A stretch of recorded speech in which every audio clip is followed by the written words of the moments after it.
Hi friends, welcome to my channel. ಇವತ್ತು ನಮ್ಮ ಕಿಚನ್ನಲ್ಲಿ ನಮ್ಮಮ್ಮ ಮಾಡ್ತಾಯಿದ್ದಿದ್ದ ಸ್ಟೈಲ್ನಲ್ಲಿ ಬೇಳೆ ಸಾರು ಟ್ರೈ ಮಾಡೋಣ ಅಂತ ಮಾಡ್ತಾಯಿದ್ದೀನಿ. ತರಕಾರಿ ಎಲ್ಲ ಹಾಕಿ ಸಿಂಪಲಾಗಿ ಬೇಳೆ ಸಾರು ಹೇಗೆ ಮಾಡೋದು ಅಂತ ನೋಡೋಣ ಬನ್ನಿ. ಮೊದಲಿಗೆ ನಾನಿಲ್ಲಿ ಎಲ್ಲ ತರಕಾರಿನ ಕಟ್ ಮಾಡ್ಕೊಂಡು ಇಟ್ಕೊಂಡಿದ್ದೀನಿ. ಒಂದು ಕುಕ್ಕರಲ್ಲಿ 1 ಕಪ್ ಆಗುವಷ್ಟು ಬೇಳೆ ಹಾಕ್ಕೊಂಡಿದ್ದೀನಿ ನಾನು.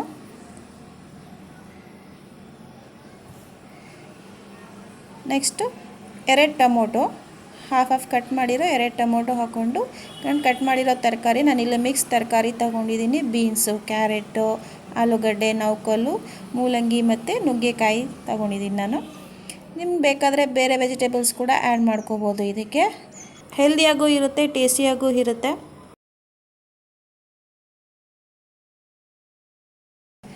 ಎಲ್ಲ ತರಕಾರಿನ ಹಾಕ್ಕೊಂಡು 1 ವಿಸಿಲ್ ಆಗೋಷ್ಟು ನಾನು ಇಲ್ಲಿ ಬೇಯಿಸ್ಕೊತೀನಿ. ನಾನು ಫಸ್ಟೇ ನುಗ್ಗೆಕಾಯಿ ಹಾಕಿರಲ್ಲ, 1 ವಿಸಿಲ್ ಬೇಯಿಸ್ಕೊಂಡು ಬೇಳೆ ಎಲ್ಲನೂ ತರಕಾರಿ ಎಲ್ಲನೂ ಆಮೇಲೆ ನುಗ್ಗೆಕಾಯಿ ಹಾಕಬೇಕು ಅಂತ.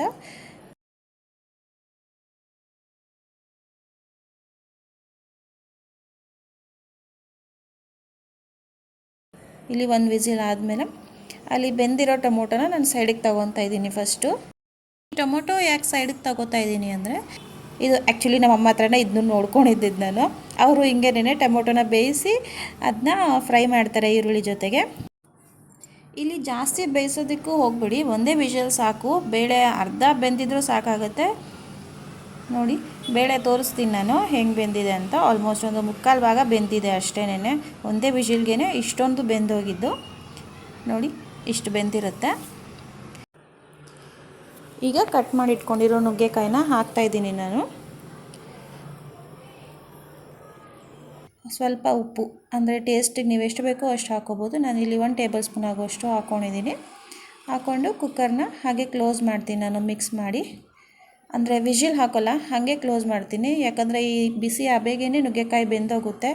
ನುಗ್ಗೆಕಾಯಿನ ಫಸ್ಟೇ ಹಾಕಬಾರ್ದು. ಫಸ್ಟೇ ಹಾಕಿದ್ರೆ ಫುಲ್ಲು ಎಲ್ಲ ಬೆಂದೋಗಿ ಎಲ್ಲ ಪೀಸ್ ಆಗೋಗುತ್ತೆ ಅದರೊಳಗಡೆನೇ.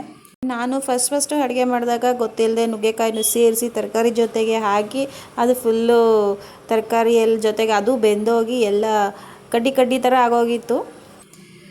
ನೋಡಿ, ಇಲ್ಲಿ ಆಲ್ಮೋಸ್ಟ್ ಒಂದು 3/4 ಭಾಗ ಅಷ್ಟು ಬೆಂದಿದೆ. ಇವಾಗ ಇದಕ್ಕೆ ನಾನು 2 ಸ್ಪೂನ್ ಆಗೋಷ್ಟು ಬೇಳೆ ಸಾಂಬಾರು ಪೌಡರ್ನ ಹಾಕ್ಕೊಂಡಿದ್ದೀನಿ.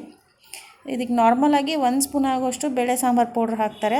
ಆದರೆ ನಮ್ಮದು ಬೇಳೆ ಸಾಂಬಾರು ಪೌಡರ್ ಬಂದು ಖಾರ ಇಲ್ಲ ಅಂತ ನಾನು 2 ಸ್ಪೂನ್ ಬೇಳೆ ಸಾಂಬಾರು ಹಾಕ್ಕೊತೀನಿ. ಪೌಡರ್ನ 2 ಸ್ಪೂನ್ ಹಾಕ್ಕೊಂಡು ಚೆನ್ನಾಗಿ ಮಿಕ್ಸ್ ಮಾಡಿ, ಮಸಾಲೆ ಎಲ್ಲನೂ ಚೆನ್ನಾಗಿ ಮಿಕ್ಸ್ ಮಾಡಿಕೊಂಡು ಒಂದು 5 ಮಿನಿಟ್ಸ್ ಹಂಗೆ ಕುದಿಯೋಕೆ ಇಡಬೇಕು. ಈ ಸಾಂಬಾರು ಪೌಡರ್ ಹಾಕಿದ ತಕ್ಷಣನೇ ಬೇಗ ಮಿಕ್ಸ್ ಮಾಡಬೇಕು, ಇಲ್ಲಾಂದರೆ ಸಾಂಬಾರು ಪೌಡರೆಲ್ಲ ಉಂಡೆ ಕಟ್ಕೊಂಡ್ಬಿಡುತ್ತೆ. ನೆಕ್ಸ್ಟ್ ಇದಕ್ಕೆ ಒಗ್ಗರಣೆ ಹಾಕೋದಕ್ಕೆ ಅಂತ 2ರಿಂದ 3 ಟೇಬಲ್ ಸ್ಪೂನ್ ಆಗೋಷ್ಟು ಎಣ್ಣೆ, ಒಂದು ಚಿಕ್ಕ ಸ್ಪೂನ್ ಆಗೋಷ್ಟು ಸಾಸಿವೆ, ಈರುಳ್ಳಿ, ಕರಿಬೇವಿನ ಸೊಪ್ಪು, ಜೀರಿಗೆ ಹಾಕ್ಕೊಂಡಿದ್ದೀನಿ. ಇಲ್ಲಿ ಜೀರಿಗೆ ಹಾಕೋದ್ರಿಂದ ಫ್ಲೇವರ್ ಸ್ವಲ್ಪ ಚೆನ್ನಾಗಿ ಬರುತ್ತೆ ಸಾಂಬಾರಲ್ಲಿ. ನೆಕ್ಸ್ಟ್ ಇಲ್ಲಿ ಬೇಯಿಸಿಟ್ಕೊಂಡಿದ್ವಲ್ಲ ನಾವು ಟೊಮೊಟೊ, ಆ ಟೊಮೊಟೊನ ಹಾಕಿ ಚೆನ್ನಾಗಿ ಮಿಕ್ಸ್ ಮಾಡಿಕೊಂಡು, ಆ ಟೊಮೊಟೊ ಚೆನ್ನಾಗಿ ಸ್ಮ್ಯಾಶ್ ಮಾಡಿ, ಅದರಲ್ಲಿ ಸ್ಮ್ಯಾಶ್ ಮಾಡಿ ಚೆನ್ನಾಗಿ ಮಿಕ್ಸ್ ಮಾಡಿ ಆಯಿಲಲ್ಲೇ ಫ್ರೈ ಮಾಡಿದ್ರೆ ಟೇಸ್ಟ್ ಬರುತ್ತೆ ಅದು. ಆಮೇಲೆ ಇದಕ್ಕೆ ಸಾಂಬಾರಿಗೆ ಹಾಕ್ಕೊಂಡು ಒಂದು ಸ್ವಲ್ಪ ನೀರು, ನಿಮಗೆ ಸಾಂಬಾರು ಗಟ್ಟಿ ಅನಿಸಿದ್ರೆ ಸ್ವಲ್ಪ ನೀರು ಹಾಕ್ಕೊಂಡು ಮಿಕ್ಸ್ ಮಾಡಿ ಇದನ್ನ ಒಂದು 5 ನಿಮಿಷ ಲೋ ಫ್ಲೇಮಲ್ಲೇ ಇಡಿ. ನೀವು ಮೀಡಿಯಮ್ ಫ್ಲೇಮಲ್ಲಿ ಇಟ್ಟು ಕುದಿ ಬರ್ಸಿದ್ರೆ ಸಾಕು. ನೋಡಿ, ಸ್ವಲ್ಪ ಚೆನ್ನಾಗಿ ಮಿಕ್ಸ್ ಮಾಡಿಕೊಂಡು ಒಗ್ಗರಣೆ ಎಲ್ಲ ಮಿಕ್ಸ್ ಆಗಿರುತ್ತೆ. ಇದಕ್ಕೆ ನಾನು ಒಂದು ಅರ್ಧ ನಿಂಬೆಹಣ್ಣು ಆಗೋಷ್ಟು ಹುಣಸೆಹಣ್ಣು ತೊಗೊಂಡಿದ್ದೀನಿ. ಹುಣಸೆಹಣ್ಣು ರಸ ತೊಗೊಂಡು ಹಾಕ್ತಾಯಿದ್ದೀನಿ. ಸ್ವಲ್ಪ ಕೊತ್ತಂಬರಿ ಸೊಪ್ಪು ಹಾಕಿ ಚೆನ್ನಾಗಿ ಕುದಿ ಬರೋವರೆಗೂ ಮಿಕ್ಸ್ ಮಾಡಿಕೊಂಡು, ಒಂದು ಸಲ ಚೆಕ್ ಮಾಡಿ. ನೀವು ನುಗ್ಗೆಕಾಯಿನ ತೆಗೆದು ನೀವು ಲಾಸ್ಟಲ್ಲಿ ಹಾಕಿರೋದಲ್ವ, ಸೊ ಬೆಂದಿರುತ್ತೋ ಇಲ್ವೋ ಅಂತ ಗೊತ್ತಿರುತ್ತೆ. ಅದನ್ನ ಈ ಥರ ಇಸ್ಕಿ ನೋಡಿದಾಗ ಅದು ಸ್ವಲ್ಪ ಸಾಫ್ಟ್ ಆಗಿದ್ರೂ ಸಾಕು, ಬೆಂದೋಗಿರುತ್ತೆ ಅಂತ.